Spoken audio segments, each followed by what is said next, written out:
कामठी ब्रिजजवळ 17 लाखांची लोखंडी चोरी उघड, 2 आरोपी अटकेत, पोलिसांची मोठी कार्यवाही.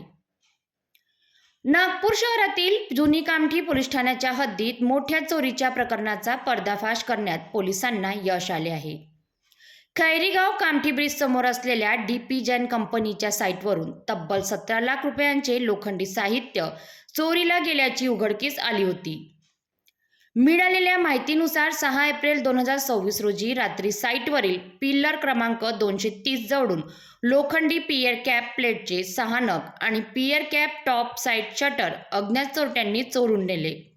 या घटनेनंतर सुपरवायझर तुषार प्रकाश कोहिटे यांनी जुनी कामठी पोलीस ठाण्यात तक्रार दाखल केली असता पोलिसांनी तत्काळ तपास सुरू करत अवघ्या 24 तासात आरोपी दीपू संतोष सिंग आणि सचिन अशोक साहू या दोन्ही आरोपींना चोरी गेलेल्या मुद्देमाल व अन्य मुद्देमालासह अटक केले.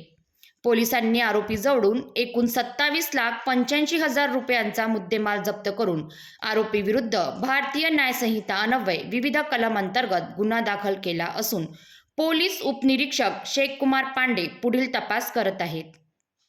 ही कार्यवाही CP Ravindra Singal, DCP Paghale, ACP Nalawade व वरिष्ठ पोलीस निरीक्षक प्रशांत जुमडे यांच्या मार्गदर्शनात करण्यात आली. कामठी परिसरात मोठ्या प्रमाणात सुरू असलेल्या विकास कामामध्ये साहित्य चोरीच्या घटना वाढत असल्याने या कार्यवाहीला मोठे महत्त्व प्राप्त झाले आहे. अशा ताज्या आणि धडाकेबाज बातम्यांसाठी पब्लिक टू PM न्यूज 24 ला सबस्क्राईब करा आणि बेल आयकॉन बटन दाबायला विसरू नका.